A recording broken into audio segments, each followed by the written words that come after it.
कुरान कहता है वमा असाबकुम मिन मुसीबतिन फबिमा कसबत ऐदीकुम, कि तुम पर जो भी मुसीबत आती है वो तुम्हारे किए धरा है, वो तुम्हारे बुरे अमाल का नतीजा है। अल्लाह अकबर। क्या हुआ? आका इरशाद फरमाते हैं सल्लल्लाहु अलैहि वसल्लम कि कुछ लोगों के मकान रातों रात जमीन पे गिर जाते हैं, जमीनों में धंस जाते हैं। सहाबा ने पूछा या रसूल अल्लाह उसकी वजह क्या है?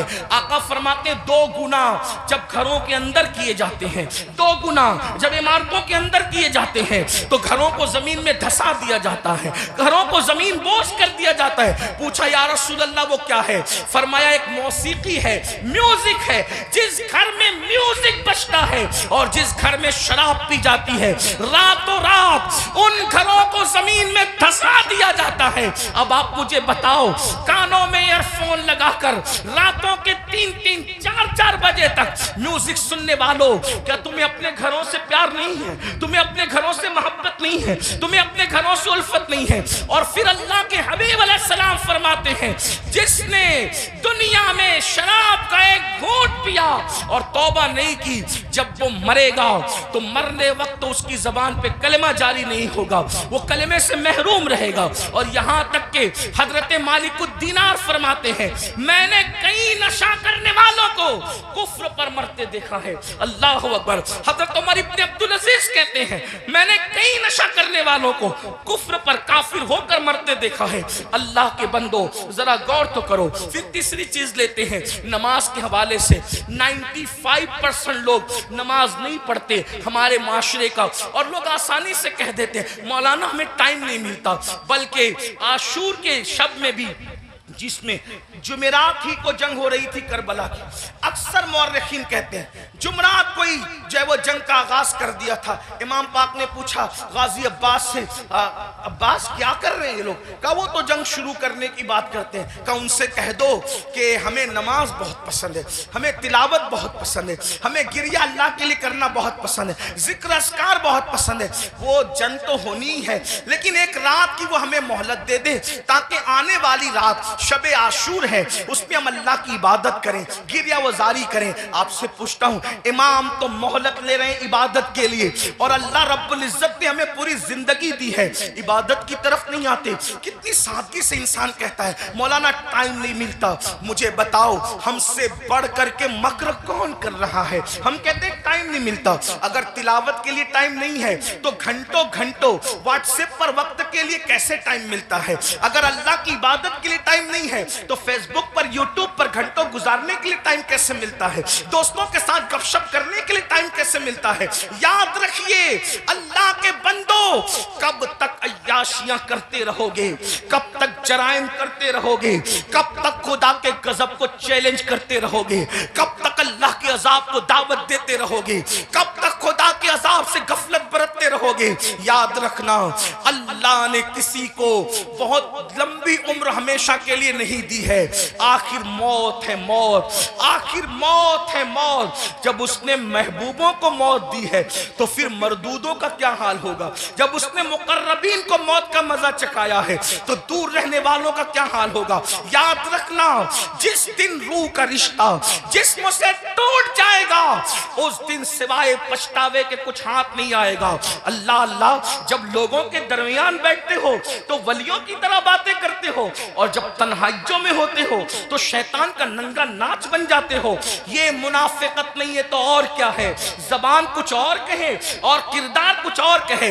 कुरान कहता है लिमा तक़ूलूना मा ला तफ़अलून, वो क्यों कहते हो जिस पर खुद अमल नहीं करते। मुसलमानों बताओ अल्लाह अकबर, हमें नमाज के लिए टाइम नहीं। कौन नमाज? वो नमाज जो मेराजुल मोमिनीन है, वो नमाज जो रसूलुल्लाह सल्लल्लाहु अलैहि वसल्लम की आंखों की ठंडक है, वो नमाज जो गुनाहों से इंसान को ऐसे पाक कर देती है जैसे गुसल करने वालों के जिस्म का मैल खत्म हो जाता है, वो नमाज जो अल्लाह से बंदे को करीब कर देती है, अल्लाह का कुर्ब नसीब होता है जिस नमाज से। कौन सी नमाज? वो नमाज जिसकी बुनियाद पर इंसान रहमतों का मुस्तहिक होता है। कौन सी वो नमाज जिससे रोजी में बरकत होती है, वो नमाज जिसके बाद दुआएं कबूल होती है, वो नमाज जिसके पढ़ने से बीमारियों का खात्मा होता है, वो नमाज जिसके बाद इंसान को मकाम महबूबियत मिलता है, वो नमाज। अल्लाहु अकबर। सारे अहकामात जमीन पर भेजे गए, लेकिन जब नमाज देना हुआ तो जमीन पर नहीं भेजी गई, बल्कि मेराज में लामका पे बुलाकर महबूब को दे के बताया गया। सारे अहकामात अपनी जगह है, लेकिन नमाज का मामला अपनी जगह है। इसीलिए बुजुर्गों ने फरमाया, अल्लाह के रसूल अलैहि सलाम फरमाते हैं कि सबसे पहले क़यामत में नमाज के बारे में पूछा जाएगा। अगर नमाज का मामला आपका क्लियर हुआ तो सारे मामला क्लियर कर दिए जाएंगे, और अगर नमाज के मामले में अटक गए, नमाज के मामले में फंस गए, तो फिर इंसान बच ना सकेगा। आप मुझे बताएं, हमें अल्लाह से डर नहीं लगता?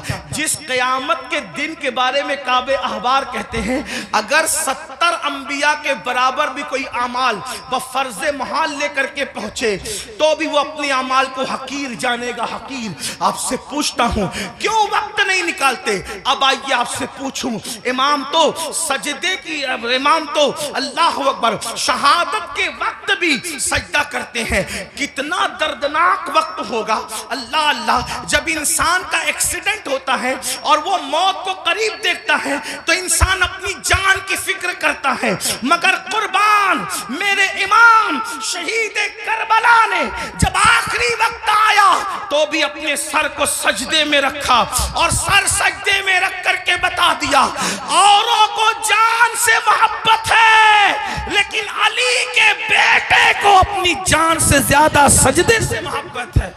आप बताएं तो सही। और उसी नमाज से हम दूर है। आशूर में भी नमाज दूर करते, आशूर में भी नमाज से दूर रहते हैं। आइए अब इस अपनी गुफ्तगू को एंड की तरफ ले जाते हुए आपसे पूछूं, अगर क़यामत के दिन, तवज्जो करना इन जुमलों पर, अगर क़यामत के दिन फहरिस्त बनी जानियों की, कि जानी एक साथ खड़े रहे, तवज्जो आप, जानियों की फहरिस्त बनी कि जानी एक साथ खड़े रहेंगे, तो जिस ग्रुप में यजीद होगा उसी ग्रुप में जिना करने वाले भी तो होंगे ना।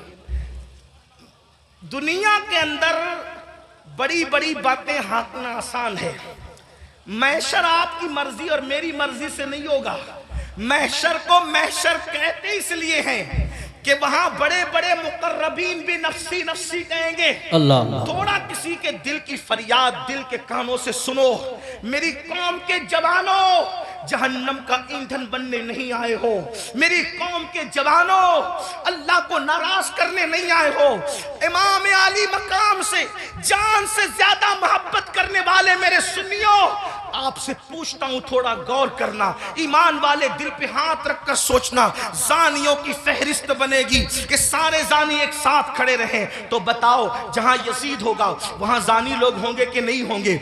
और निगाहों की पाकीज़ा, निगाहों को पाकीज़ा रखने वालों की फहरिस्त बनेगी कि जो निगाहों को नीचा रखते थे, औरतों को पाप की नजर से नहीं देखते थे, जिनकी निगाहों में तकद्दुस था, वो सब एक तरफ खड़े रहे। तो बताओ, अल्लाह अकबर, निगाहों को तहफ्फुज देने वाले इमाम हुसैन के साथ खड़े होंगे और जिना करने वाले यजीद के साथ खड़े होंगे।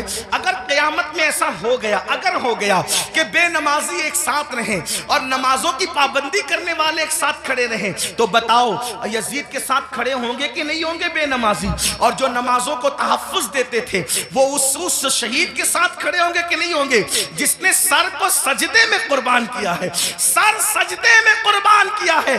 अल्लाह अल्लाह किसी ने कहा था, हो सके तो लाइए दोनों जहां मीजान में, मैंने एक सजदा जमीने करबला से ले लिया।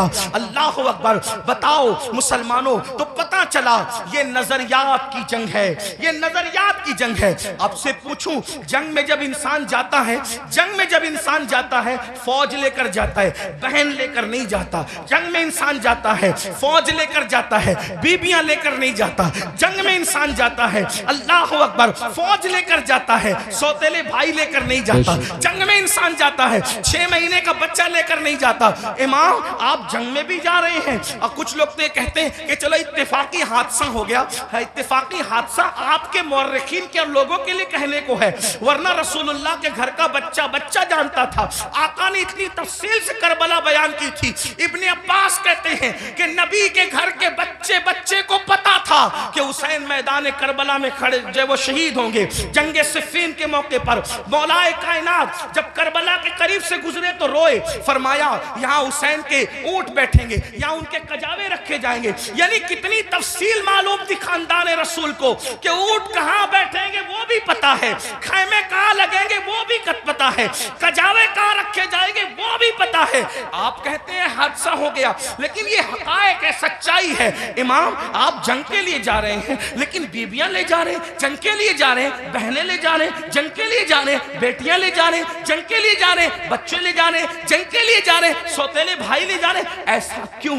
इमाम गोया के बताएंगे ये तलवारों के टकराने की जंग नहीं, बल्कि ये किरदार की जंग है, ये नजरियात की जंग है। एक तरफ यजीद सौतेली मां को पाप की नजर से देख रहा है, तो हम मैदान में बताएंगे कि सौतेले रिश्ते का तकद्दुस क्या है। आप देखें पूरी दुनिया के अंदर सौतेला रिश्ता हमेशा मशकूक रहा है। आप तवज्जो करें, सौतेला रिश्ता हमेशा मशकूक रहा है। आप नहीं देखते सौतेले रिश्ते का मतलब कुरान की तफासिर उठा करके देखें, इब्ने अब्बास से लेकर साहिब नईमी तक सौतेले रिश्ते का मतलब क्या। हजरत याकूब अलैहिस्सलाम की बीवी जो हजरत यूसुफ अलैहिस्सलाम की सौतेली माँ है, अल्लाह अकबर, वो अपने बेटों को बता रही है, अल्लाह अकबर, के तुम्हारे सौतेले भाई ने ये ख्वाब देखा है। इसी तरह है ना, सौतेले भाई हाथ का पानी छीन करके जमीन पे डाल रहे हैं, सौतेले भाई हाथ की रोटी छीन करके कुत्ते को डाल रहे हैं, सौतेले भाई मार पीट करके कुएं में फेंक रहे हैं। यही तो सौतेला रिश्ता लोग जानते हैं। मगर कुर्बान जाए इमाम आली मकाम सौतेले भाइयों को करबला में ले जाकर और फिर उनकी वफा का इजहार करके बता रहे, आखिरकार इमाम हुसैन ने सौतेले भाइयों के साथ सुलूक क्या किया होगा कि सौतेले भाई अपनी जान से ज्यादा अपने सौतेले भाई से प्यार कर रहे हैं। कोई किसी पर यूं तो नहीं मरता, कोई किसी से यूं तो प्यार नहीं करता। अब आपसे पूछता हूं, हुसैन पाक का सौतेला भाई सबसे ज्यादा मोतबर बावफा है, जिसे दुनिया गाजी अब्बास के नाम से जानती है। आपसे पूछता हूं, वफा का दूसरा नाम अगर करबला के बाद हमसे कोई पूछे तो हम हजरत गाजी अब्बास का नाम लिया करते। शिमर ने अल्लाह अकबर रिश्तेदारी की वजह से हजरत अब्बास को अमान लिखी, उनके भाइयों को अमान लिखी, तो हजरत अब्बास ने कहा शिमर तुझ पर भी लानत है और तेरी अमान पर भी लानत है।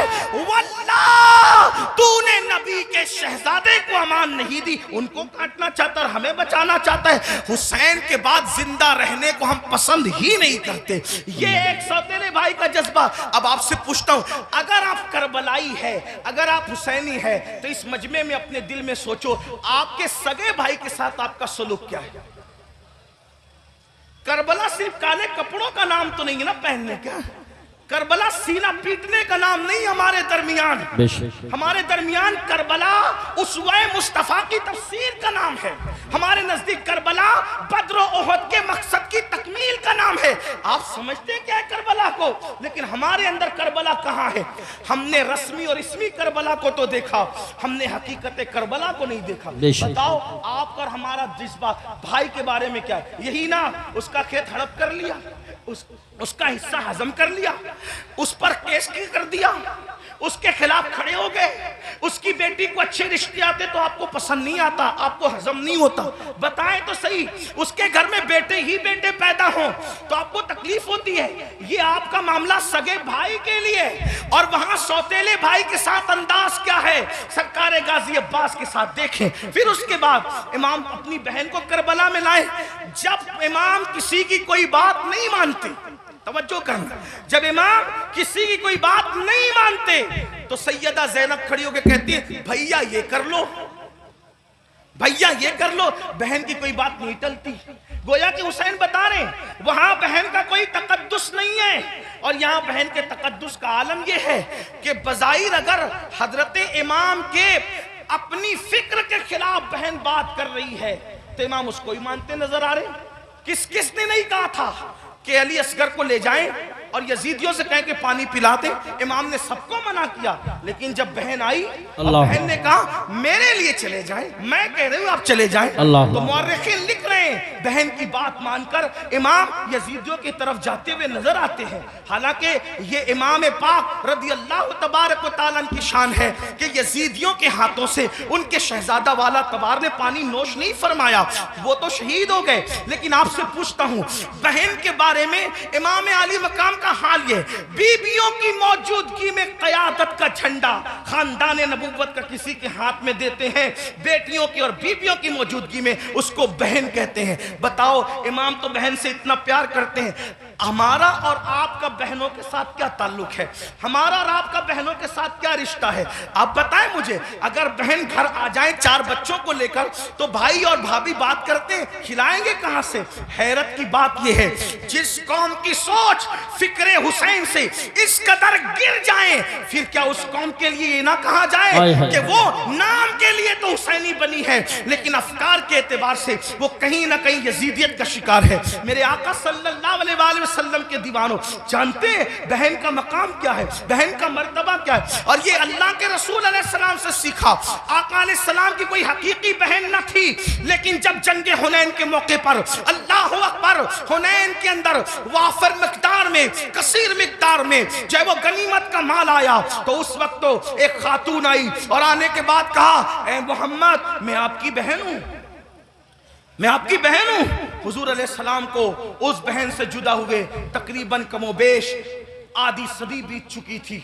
अल्लाह के हबीब अलैहिस्सलाम ने कहा तुम मेरी बहन हो, नाम क्या है? कहा मेरा नाम शैमा है, मैं हलीमा की बेटी हूं। आका अलैहिस्सलाम ने फरमाया शैमा को तो जानता हूं, हलीमा को भी जानता हूं, मेरी वो माँ है, रजाई माँ, लेकिन शैमा तुम मेरी बहन और तुम ही हो, इसकी निशानी तुम्हारे पास क्या है? अल्लाह, क्या निशानी है मुझे बताओ। तो हजरत शैमा कहती है एक बात ऐसी है जो सिर्फ तुम और मैं जानते हैं, तीसरा कोई नहीं जानता हमारे सिवा। का वो कौन सी? तो आका अलैहिस्सलाम से उन्होंने अर्ज किया एक दिन मैं आपको कहीं ले जाना चाहती थी, एक दिन मैं आपको कहीं ले जाना चाहती, आप आना नहीं चाहते थे, मैंने जबरदस्ती की, गोद में छीना।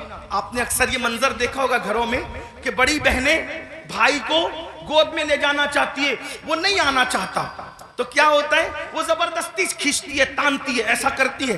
तो शैमा कहती है आप नहीं आना चाहते थे, मैं ले जाना चाहती थी, मैंने जबरदस्ती की, तो आपने मेरे कंधे पर दांत काट लिया था और वो दांत काटने का निशान अब भी मौजूद है।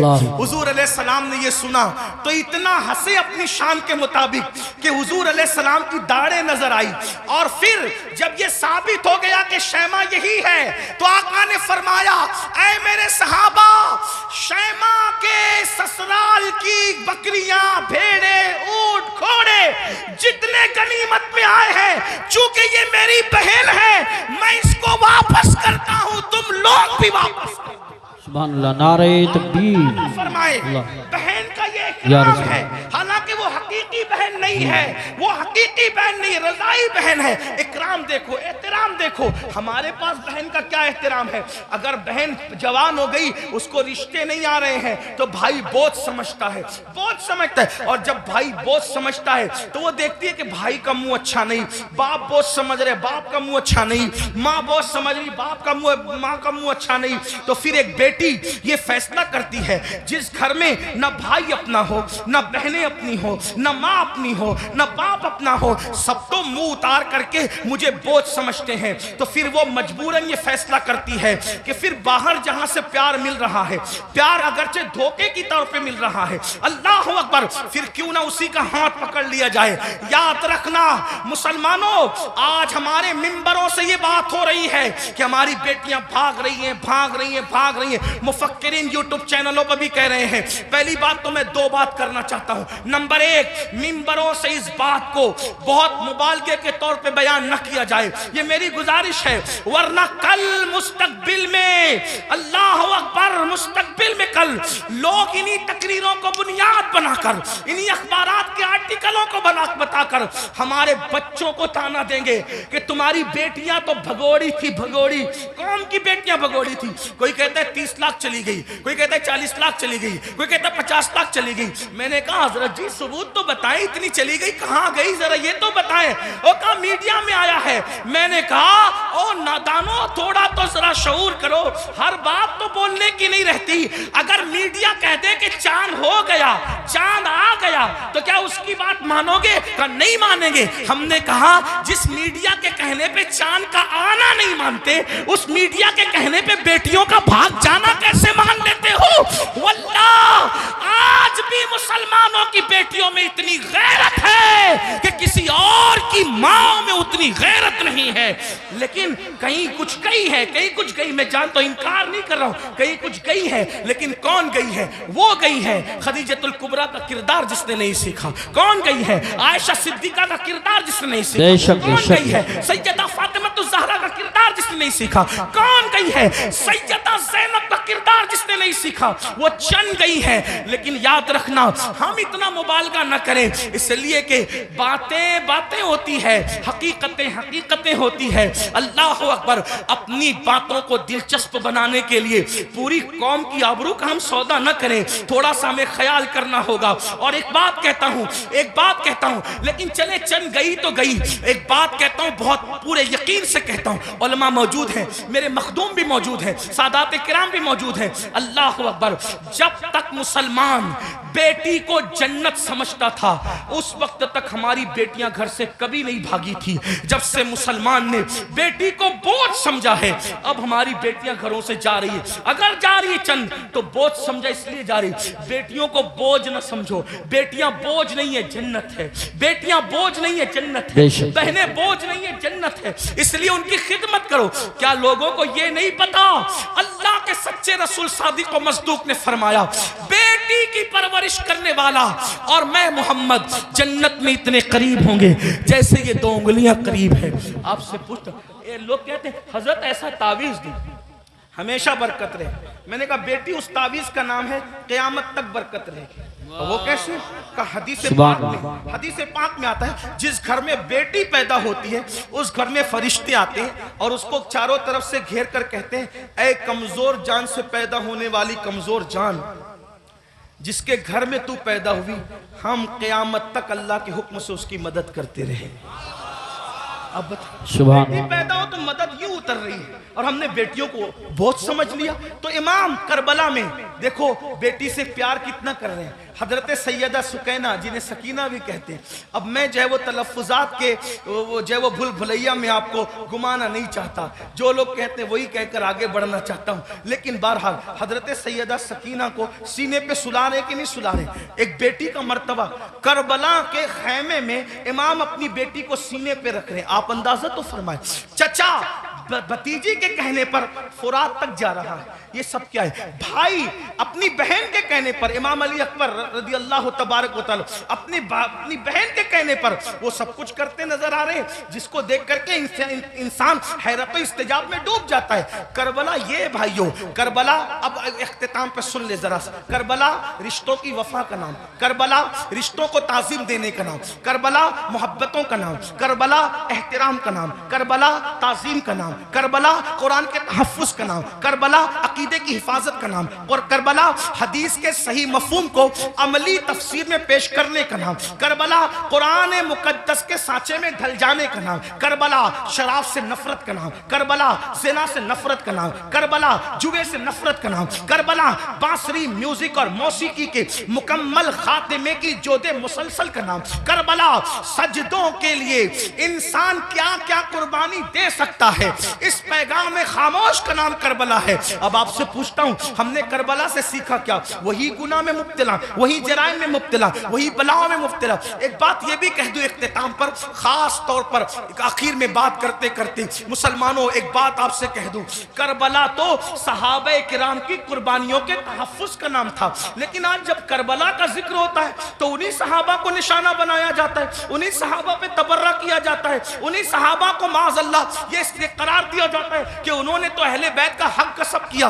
और वो लड़के जो जुमा की नमाज भी 2 रकअत पढ़ के भाग कर आते, ऐसे जैसे स्कूल की छुट्टी होने पर बच्चे भाग जाते हैं, वो सहाबा के किरदार पे बात करते हैं कि वो तो ऐसे थे, वो तो वैसे थे। मैं पूछता हूं, किस मुंह से सहाबा को तान करते हो?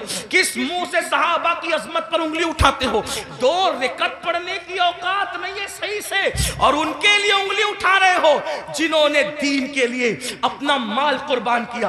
आज मुसलमान कहलाना आसान है, लेकिन अल्लाह अकबर, उस वक्त जब अल्लाह अल्लाह मुसलमान कहलाए जाने पर, मुसलमान बन जाने पर पिटाइयां होती थी, पत्थर मारे जाते थे, कोड़े मारे जाते थे, चाबुक बरसाए जाते थे, भूखा रखा जाता था, सोशल बाइकाट किया जाता था। सहाबा उस वक्त के मुसलमान हैं, उनके ईमान पर ये कौम के लड़के सवाल या निशान खड़ा करेंगे जिनको तहारत के मसाइल तक नहीं पता है। आपसे पूछना चाहता हूं, वो सिद्दीक अकबर रज़ी अल्लाह तबारक व तआला अन्हु जिसने वो कुर्बानी दी है कि अल्लाह के रसूल ने फरमाया, जिसने इस्लाम की मदद की है सबके एहसान का बदला अदा किया जा चुका है, सिवाय अबू बकर के एहसान का बदला क़यामत में अल्लाह तबारक व तआला अता फरमाएगा।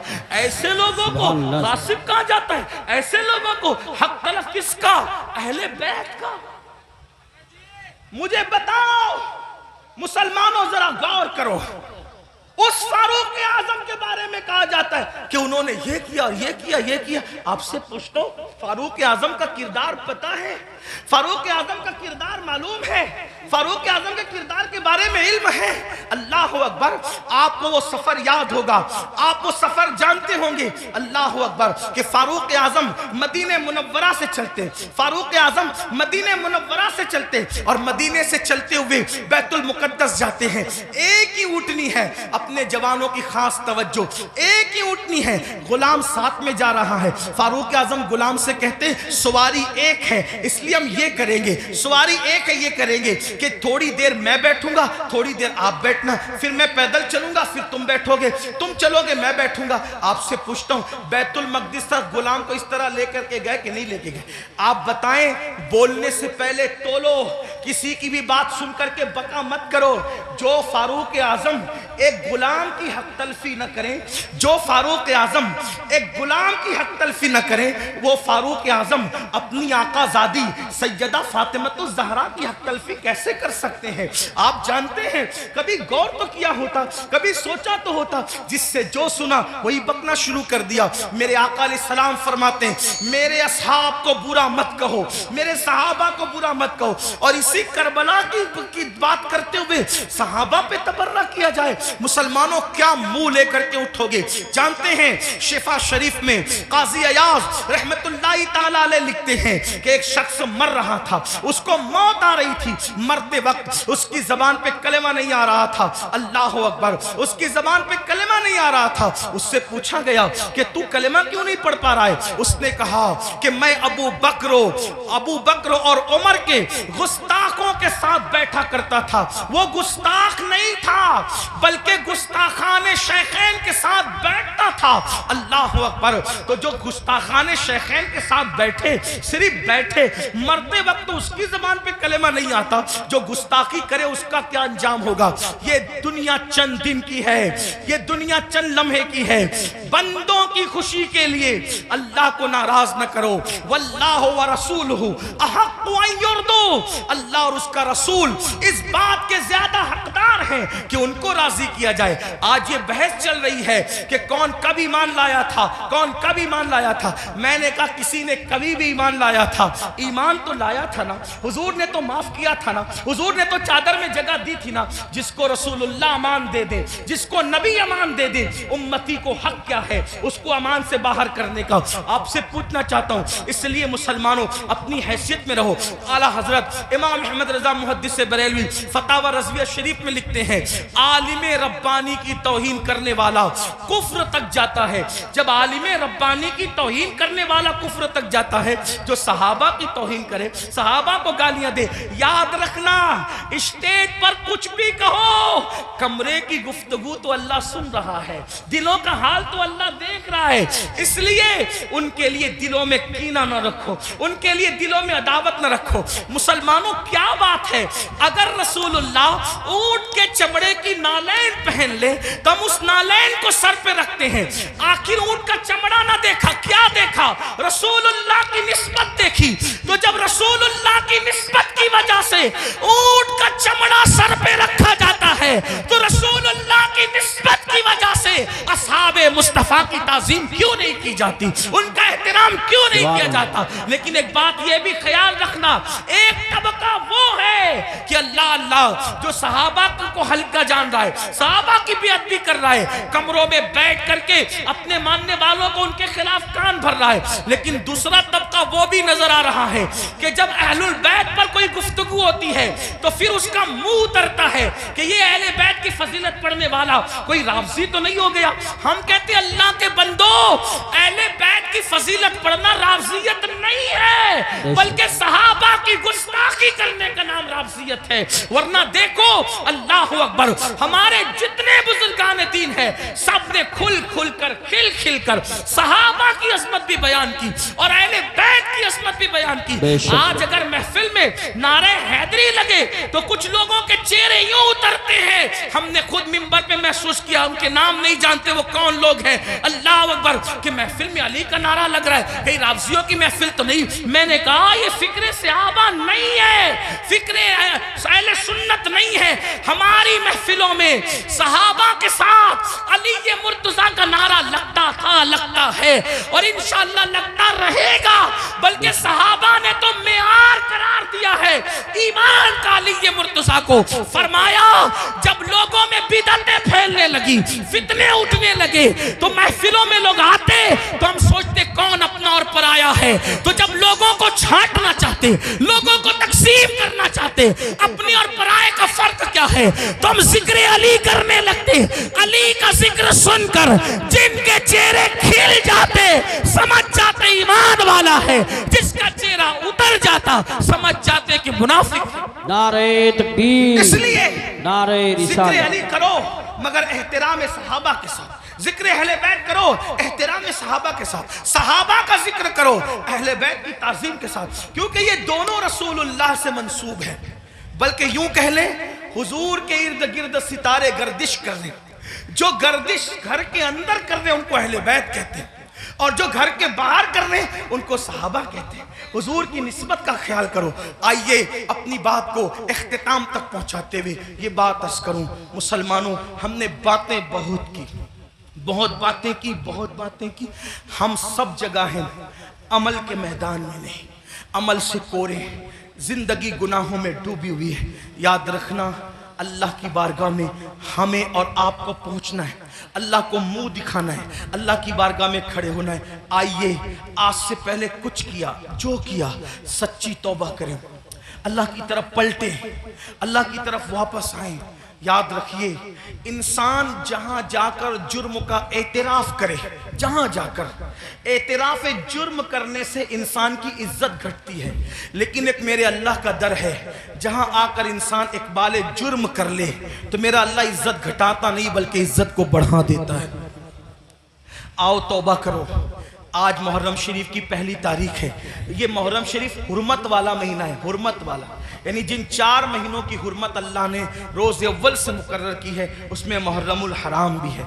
और अल्लाह के रसूल अलैहि सलाम की एक हदीस ये है कि रमज़ान शरीफ के बाद सबसे ज़्यादा जिस महीने के रोज़े की अहमियत है वो माह मुहर्रमुल हराम के रोज़े, माह मुहर्रम शरीफ के रोज़े।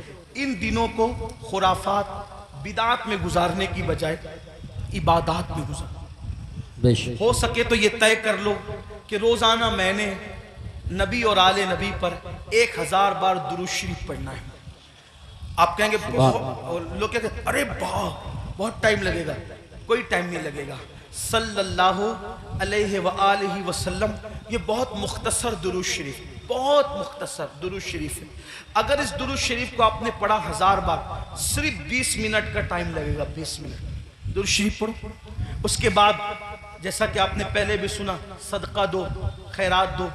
और एक बात आपको कहूँ, इसको भी ध्यान से, कि जो हम खुराफात पर और बिदात पर पैसा खर्चा करते हैं, उस पैसे को उठा के आप वो सादात किराम जो मालदार नहीं है उन पे खर्चा करो। वो उलमाए किराम जो मालदार नहीं उन पे खर्चा करो। इससे क्या हो? खुराफात और बिदात के बारे में तवज्जो करना। दो ग्रुप है, एक ग्रुप कहता है जायज, एक ग्रुप कहता है नाजायज।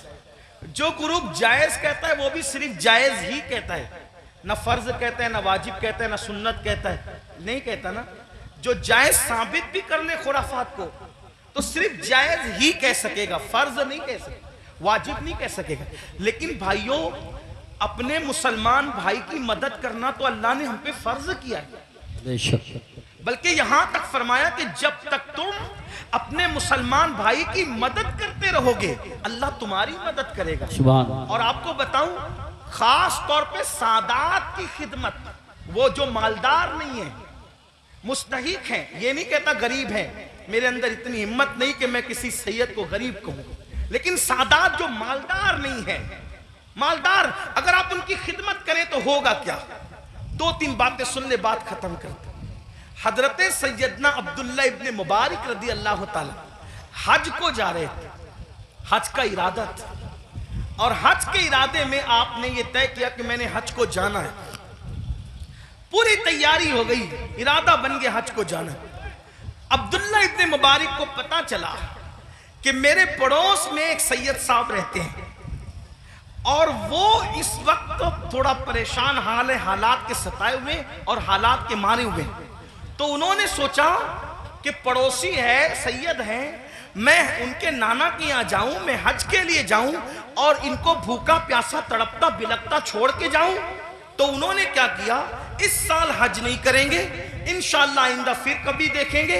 हज की पूरी रकम उठाकर उस सैयद साहब को दे दिया और उसके बाद आंसू पोंछते हुए, अब सब्र करते हुए रह गए। जब हज से काफिला वापस आया तो लोग मुलाकात करते थे, तो अब्दुल्ला इब्ने मुबारक लोगों को कहते थे मुबारक हो हज। तो लोग भी कहते थे अब्दुल्ला आपको भी मुबारक हो, आपको भी मुबारक हो। हज़रत अब्दुल्ला इब्ने मुबारक सोचते, या अल्लाह मैं गया नहीं, लेकिन जो आता है मुझे हज की मुबारकबाद देता है। इसी फिक्र में थे, आंख लगी तो ख्वाब में गैब से निदा आई। कोई कहने वाला कहता है, अब्दुल्ला इब्ने मुबारक, तूने मेरे नबी के शहजादे की मदद के लिए हज को मुलतवी कर दिया तो तेरी ये अदा इतनी पसंद आई कि हमने तेरा हम शक्ल एक फरिश्ता पैदा किया है जो क़यामत तक तेरी तरफ से हज करता रहेगा और उसका सवाब तुझे मिलता रहेगा। सुभान अल्लाह, सुभान इसलिए अल्लाह, इसलिए खुराफात की तरफ खर्च करने की बजाय अपने सादात जो मुस्तहिक है उनके लिए खर्च करो। ऐसे सादात हैं, मैंने कई जगह देखा, कोई सब्जी बेच रहा है, कोई ऑटो चला रहा है, कोई चाय बेच रहा है, उनके बच्चों की स्कूल की फीस नहीं है भरने के लिए, उनकी बच्चियों की शादी के लिए पैसे नहीं है। ये सारी चीजें मुसलमानों, हमें इसकी तरफ गौर, तरजीहात की तरफ गौर कीजिए, जहां खर्च करने का ज्यादा फायदा है उसकी तरफ। बल्कि इमाम अहले सुन्नत एक हदीस लिखते हैं, आइए उस हदीस को भी सुने। कहते हैं कि मेरे आका अलैहिस्सलाम ने फरमाया कि जिसने बनु हाशिम पर एहसान किया, उनकी खिदमत की, उनकी मदद की, आका फरमाते मुझ पर वाजिब और लाजिम है कि जिसने भी मेरी आल की खिदमत की, मदद की, नुसरत की, हिमायत की, मोहब्बत की, आका फरमाते मुझ पे वाजिब है, लाजिम है कि उसका सिला मैं उसको कयामत में दूंगा जब वो मुझसे मिलेगा। ये हदीस लिखने के बाद मेरे इमाम कहते हैं जिसका मफहूम ये, सुन्नियों दौड़ो और सादात की खिदमत कर लो, इसलिए कि नबी किस किस को मिलेंगे किस किस को ना मिलेंगे अलग उन्वान है, लेकिन जिन्होंने आले नबी की खिदमत की होगी उससे मिलने का वादा मुस्तफा जाने रहमत फरमा रहे हैं। गोया के और लोग हुजूर को ढूंढेंगे और हुजूर अपनी आल की खिदमत करने वाले को सिला अता फरमा रहे होंगे, लिका का शरफ अता फरमा रहे होंगे। इसलिए मेरी गुजारिश है, हमने अपने पैसों को रुपयों को बहुत ज़ाय किया खुराफात पर, बिदात पर। क्या खुराफात है क्या बिदात है, अपने इलाके के मुस्तनद मोतबर उलमा और मुफ्तियान किराम के पास बैठो और बैठ करके सीखो कि किन खुराफात से और बिदात से बचना है और कौन सी चीज़ें अहले सुन्नत व जमात से है। जैसे कि लोग तो शरबत पिलाने को भी बिदत कह देते हैं। आपसे कहता हूँ कि भाई शरबत पिलाना कौन सी बिदत है। मेरे इमाम लिखते हैं, वो भी क्या दलील दी, फरमाया जब कुत्ते को पानी पिलाने पे जन्नत मिल सकती है तो इमाम आली मकाम के नाम पे अगर मोमिनों को शरबत पिलाया जाए तो फिर उसका सिला क्या होगा। ये सारी चीजें करते रहिए। अल्लाह ताला से दुआ है अल्लाह हम सबको तौफीक दे। गुफ्तगू के दरमियान अगर कोई गलती हो जाए तो अल्लाह ताला माफ फरमाए। अस्तगफिरुल्लाह रब्बी मिन कुल्लि ज़ंबि व अतूबु इलैहि। अहले सुन्नत का है बेड़ा पार, अस्हाबे हुजूर नज्म है और नाव है इतरत रसूलुल्लाह की। अस्सलामु अलैकुम व रहमतुल्लाहि व बरकातुहू।